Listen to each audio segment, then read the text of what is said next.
सावरे सरकार की।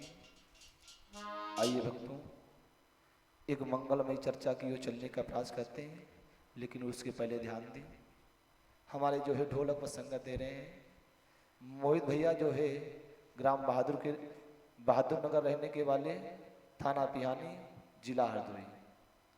और इधर जो है चिमटा पे संगत दे रहे हमारे भूपेंद्र भैया, जो ग्राम भटपुरवा पालपू के पास में रहने वाले। इधर हमारे प्रेम भैया जो है घड़ा पे संगत दे रहे, ये ढोलक भी बजाते हैं और हमारा साथ जो है घड़ा पे दे रहे हैं। शिव मंगल भैया हमारे जो हैं हामदापुर के रहने वाले, झीका पे संगत दे रहे हैं। सभी भक्तों का सहयोग है, सभी जो है का सहयोग से जो है भगवान की चर्चा हो रही है, क्योंकि जो है कथा होती है सभी की सहयोग से होती है, क्योंकि धर्म का कार्य जो है सहयोग से ही होना चाहिए भक्तों, क्योंकि धर्म की कार्य में सहयोग सबकी का लेना चाहिए। इसलिए सभी का हमारे भक्तों का सहयोग है, सभी हमारे जो है सब लोग साथ दे रहे हैं। आइए बोले बाके बिहारी लाल की। आओ भक्तों, आप लोगों को जो है हम कथा श्रवण करा रहे हैं, बड़ी जो है ज्ञानमयी है। समझो तो ज्ञानमयी है, अन्यथा ज्ञानमयी नहीं है, क्योंकि समझने वाले के लिए जो है कथा ज्ञानमयी होती है और न समझने वाले के लिए ज्ञानमयी नहीं होती है। कथा उद्धार करने वाली भी है और कथा व्यथा भी होती है, क्योंकि न सुनने वाले के लिए व्यथा है और सुनने वाले के लिए कथा है। तो आइए, इधर सुखदेव जी महाराज ने राजा परीक्षित से पूछा कि गुरुदेव, लोग यज्ञ करते हैं और यज्ञ से फल मिलता है, यज्ञ करने से जो है भैया प्रेम फल मिलता है, और इससे भी कोई ऊंचा धर्म है? भाई यज्ञ करने से तो फल मिलता है, लेकिन ये यज्ञ करने से भी कोई ऊंचा कर्म हो, वो मुझे गुरुदेव बताओ। तो उसी समय महाराज परीक्षित जी के कहने पर जो है सुखदेव जी ने कहा, राजन है, इससे अच्छा धर्म क्या है? जीव रक्षा, जो है जीव रक्षा। अगर तुम्हारे शरण में कोई आए, उसकी रक्षा करो, त्यागना नहीं चाहिए। इससे बढ़कर संसार में कोई धर्म नहीं है भैया भूपेंद्र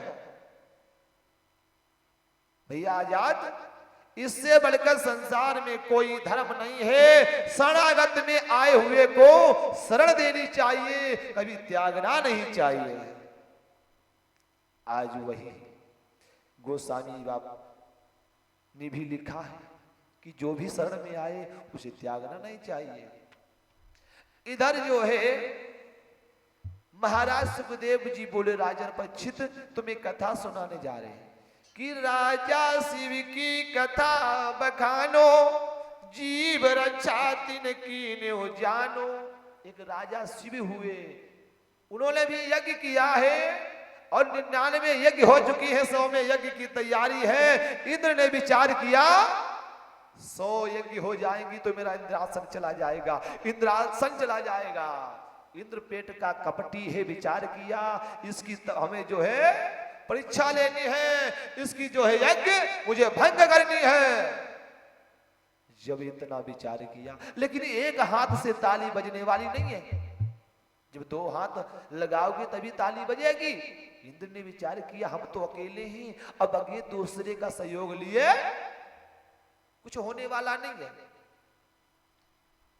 तो आज अग्निदेव के पास में जब इंद्र पहुंचा, इंद्र ने कहा भैया मेरी कुछ सहायता करो।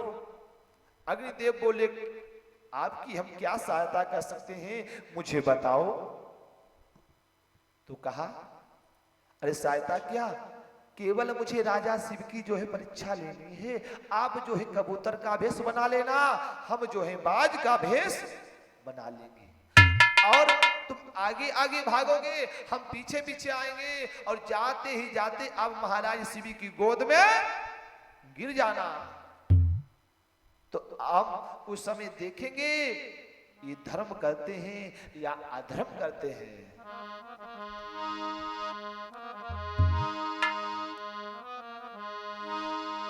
तो उसी समय महाराज यज्ञ कर रहे हैं कि भूपति यज्ञ करते एक बारा, तहाँ रहे मही देव अपारा।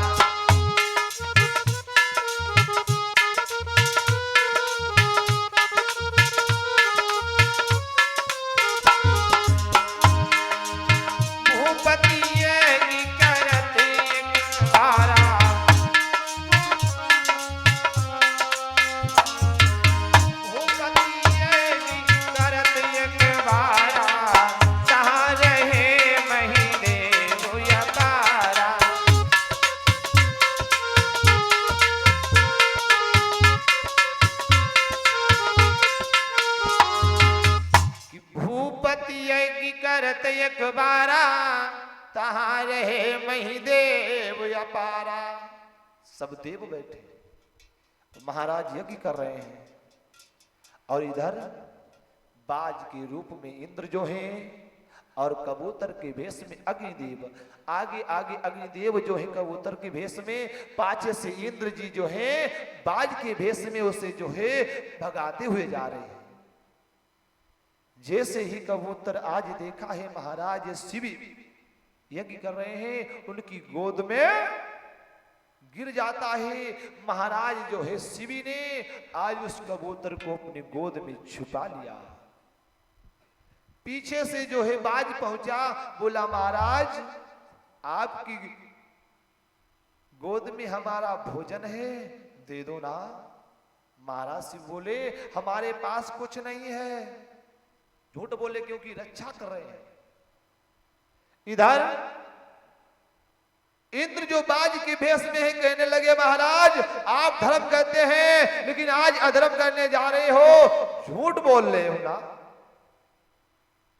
और मुझे भूख लगी है, किसी का भोजन तुम महाराज छीन रहे हो, इससे बढ़कर दुनिया में कोई पाप नहीं है। अब तो महाराज शिवी जो है संकट में पड़ गए, बोलने लगे कोई बात नहीं, अगर तुम्हें भूख लगी है तो भोजन का प्रबंध किया जाएगा, लेकिन शरण में जो आया है उसे त्यागा नहीं जाता है। ये कबूतर जो है हमारी शरण में आया है, रक्षा मांगने के लिए आया है, इसे त्यागना नहीं है क्योंकि चरणों में आया है। और इसके अलावा जो चाहो मांग सकते हो। अब इस कबूतर की आस छोड़ दो। लेकिन इंद्र बोले हमें भोजन चाहिए, बड़ी तेज से भूख लगी है। इधर जो है महाराज बोले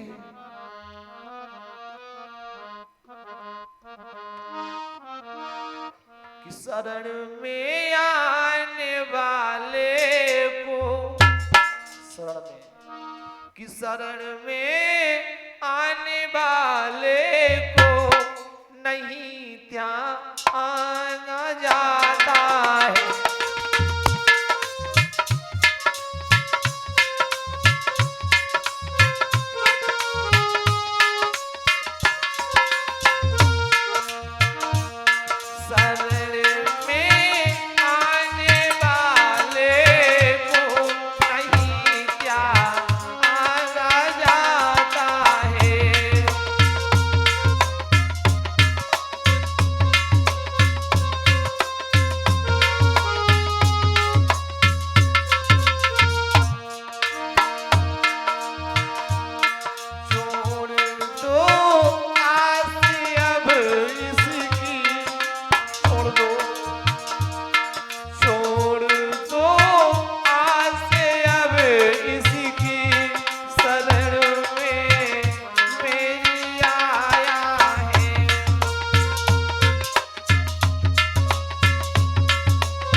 पास हमारे चरणों में आया है और शरण में आए हुए को त्यागा नहीं जाता है।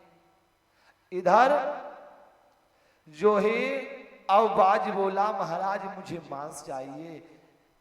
शिव बोले किसी का भी मांस ले लो। बाज रूपी इंद्र ने कहा हमें मांस किसी का नहीं, हमें इसके बराबर तुम्हारा मांस चाहिए।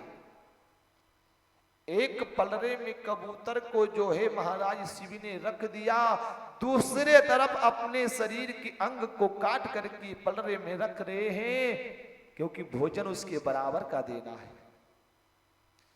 बराबर का भोजन देना है।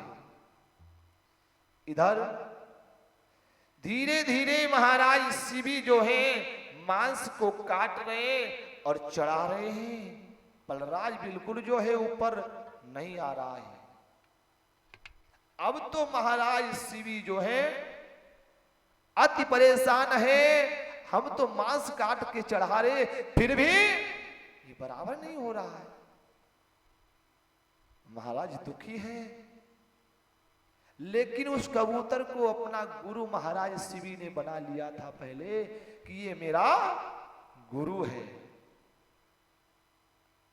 अब आखिर में महाराज शिव ने अपने सारे शरीर को उस पलरे में रख दिया और कहा हे बाज अब तुम मुझे खा ले, अपने जो है उदर को भर ले, तेरी क्षुधा जो है शांत हो जाएगी। जब इतना प्रण आज इंद्र ने ऐसा देखा, इंद्र जो है अपने असली भेष में आ जाते हैं और कहने लगे हैं कि हमने जो है तुम्हें अति आज दुख दिया है भैया। दुख देना तो बात और है, लेकिन अति दुख हमने आपको दिया है। और उसी समय बोले हैं महाराज शिव, और इधर इंद्र बोले हैं हे भक्तराज तुमने जो है इतना किया, धन्य तुम्हारी भक्ति, और तुम्हें हम वरदान देते हैं। और क्या बोले कि तेरे तन की जाई बुढ़ाई,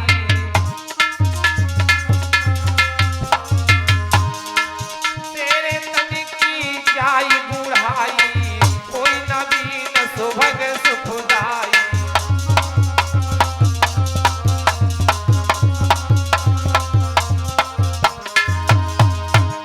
हम सट हट बस कुकरम कीना, हम सट हट बस कुकरम कीना, आए नाहक आई तुम्हें दुख दीना।